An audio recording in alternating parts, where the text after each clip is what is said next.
Welcome to the MOM-enomics podcast. I am your host, Booth Parker, mom, wife, and certified public accountant.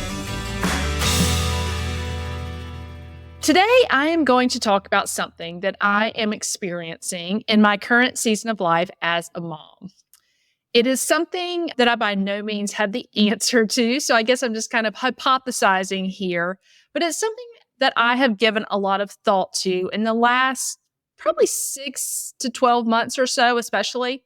My son, he is a junior in high school now. And so we are in that phase of looking at colleges, the standardized tests, and chasing that GPA and the class rank and all of those things that are important when applying for colleges. So I am in my mid-40s. And I grew up being taught the mindset of you go to school, you do as you're told, you don't think outside the box, call it conformity, if you will, and you get good grades. That's the goal. And that's where you find opportunities for your future is by doing those things. Those things will allow you to go to a good college, secure a good job that will provide for you and your family. My parents' generation, I guess you would call them boomers, they grew up being taught the same thing, which is probably why they taught the same thing to my generation. And it was instilled that that was how you achieved the American dream. For the boomers, it actually worked out pretty well, that whole mindset there. The people from that generation that made good grades and went to college, they definitely had a better career path trajectory and more opportunity for a better financial future. So that American dream really was being middle class, right? It was creating a comfortable lifestyle. But the thing is that American dream is kind of in shambles, so to speak. The middle class is struggling these days, cost of living. I could go on and on and on, but even though I'm a money person, I'm not going to go down that rabbit hole with the whole middle class and economy thing right now, because that wasn't my topic for today. But the middle class is struggling these days. And it's no longer a comfortable lifestyle. But yet we are still educating our children to follow the same model.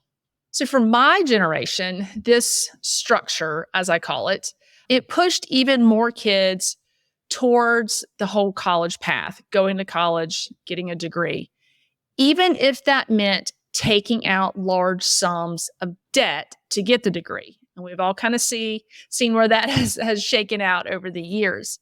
I know plenty of people my age that are still paying on their college loans, and they're pretty much beholden to their jobs because of it, regardless if they like those jobs, want to try something else, anything like that. We see and hear so much these days about finding happiness and being happy. I personally prefer the term fulfillment. I feel like it has a little deeper meaning and that happiness can be temporary and fleeting, whereas fulfillment is more of a long-term feeling of contentment.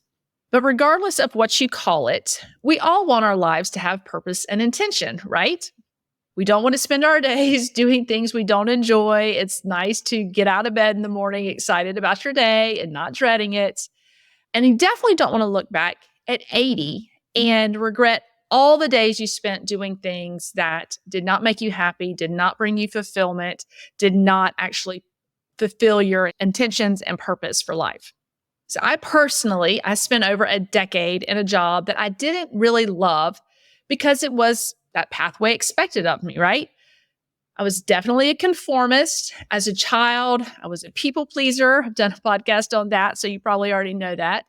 And many children are people pleasers. They want that approval, especially girls. It is more common in girls than boys, but kids want that approval. When I reflect on my life so far, my biggest regret is all the time I spent in a job that wasn't fulfilling for me. All the time I spent in the car with a 2-hour commute.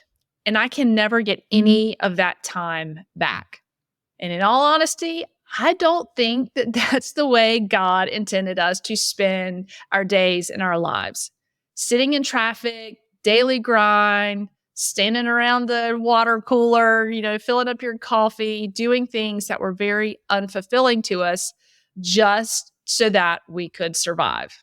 So why is society still pushing this agenda of make good grades, do well on the standardized test, because that is where you'll find the opportunities? College is insanely expensive. I think everybody can probably agree on that one.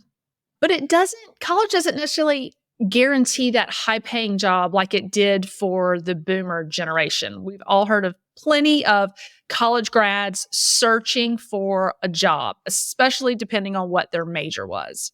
If a child knows they want to become a doctor or a vet or something like that that has a very specific educational path, then college is something they definitely have to do. They need that specific education to have the knowledge to do that career. College can still be a good option for kids. I'm not saying it's the right path for every kid, but it can still be a really good option for kids that don't have a definitive career they're after. I think college can be a great place for kids to discover more about themselves, things they're interested in that they've maybe never been exposed to, things like that, and help them pick a trajectory for their career path. But college itself isn't what I necessarily have an issue with, because I do see value in it for a lot of kids. Not every kid, but I do see value in it for a lot of kids. What I have more of an issue with is the process of getting there and getting towards your career, the more formative years of a child's life, say up until 18. To me, it's the measurement stick, as I'm going to call it, that I have started to have more of an issue with. The measuring stick hasn't changed in decades. Grades, test scores are the way admissions offices have evaluated and measured kids for decades and decades. But think about how much has changed in the world, society, our economy, all of those things over the last 50 or 60 years. But yet there hasn't been really any evolvement in how we measure and evaluate and define success for kids as they're growing up and going through school. But why is that? Like, why has that not changed? Measurement in the real world changes all the time. And another way we measure kids these days is by comparing them to others. I mentioned the whole class rank thing a minute ago. So we compare the kids to their peers to see kind of how they measure up to the others. But why do we necessarily do that when the world these days tells us that comparison is a very negative way to reflect on yourself and measure yourself? It erodes confidence and creativity and uniqueness and all of these great qualities. So the world is telling us to stop living by comparison, but yet our educational system is still using it as a measuring stick. It sounds contradictory to me, but I'm just a mom. So I recently read this article. I was going down these rabbit holes with this whole my mind keeping me up thinking about these things at night. So I recently read this article about a guy named Horace Mann. And that name is probably not familiar to you, but he is often considered the founder of our educational system. The problem is he created it about 200 years ago. Think era of industrialization and things like that. So he believed that lumping the students together made education much easier than focusing on the individual child, regardless of how the individual child would react or adapt to that method of lumping them together. So this system was not necessarily designed to encourage learning, but rather to instill discipline. Remember, this was the industrial era. They were looking for conformity. It was all behavior over actual mentality. The goal there was all about being able to predict the behavior. So teaching conformity was paramount. It wasn't all about teaching them how to even think for themselves. It was thinking about that ultimate goal of predicting behavior. But fast forward 200 years later, and the problem now is that companies and industries, they need innovators. They are seeking people that create economic value for their companies or industries. Even entrepreneurs need to be able to create value in order to succeed and create new businesses. That conformity isn't necessarily valuable anymore. And that's a problem. Our economy is out there seeking creativity, innovation, ideas, but yet our educational system is still teaching conformity and stifling the creativity, the innovation, and the ideas. And for the most part, the measuring stick that college admissions use is still not thinking outside the box. They're still looking at the grades, the test scores. In fact, the test scores kind of went away for a few years after COVID, but now the college admissions offices are putting those test scores back on the docket.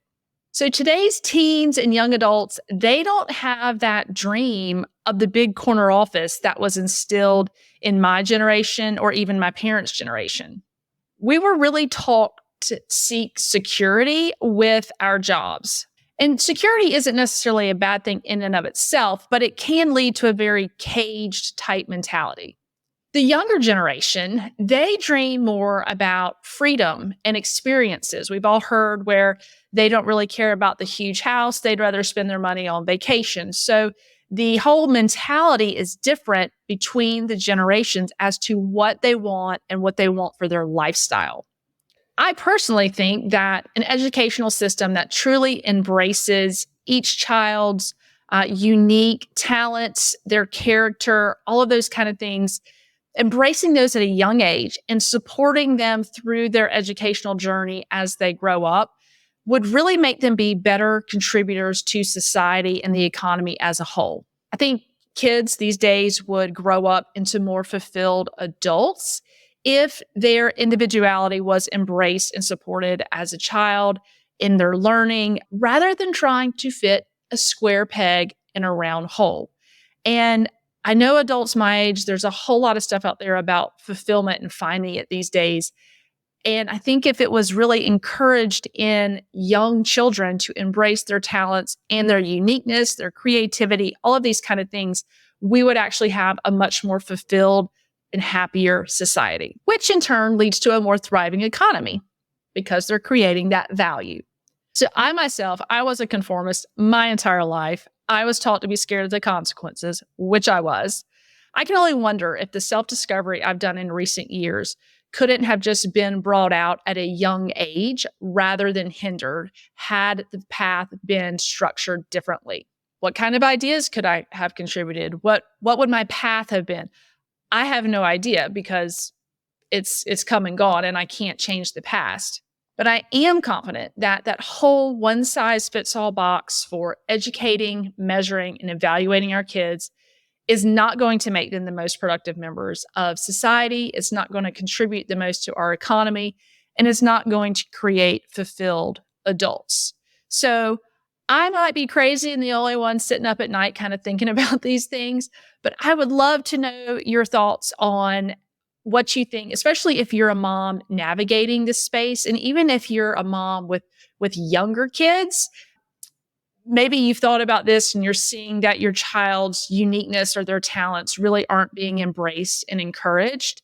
We actually in our county have this one school that opened recently, and it's preschool, I think through third grade. And I really wish it had been open when my son was little, but it's called Nature School. And it's a private school, but it's a school that it's pretty much outdoors all day, and they teach science activities by going out and really getting in the outdoors. And it's really neat. And I think that that's actually a really good pathway towards kind of changing the way we make kids conform by sitting in a desk for 7 or 8 hours a day and things like that. And there's definitely a long way to go everywhere, but I really, really like to encourage younger people I know to follow their talents. So as a mom, this makes me, like I said, it keeps me up at night, and it makes me want more for not only my child, but future generations to come to be able to be fulfilled and good contributors to society and our economy. That's a wrap on this episode of MOM-enomics. Be sure to follow me, Booth Parker, on Instagram, and be sure to hit the follow button on your favorite podcast app. And for more freebies and resources, visit my website at www.boothparker.com. Thanks for listening. And as always, information contained on this podcast is intended for educational purposes and is not considered financial advice.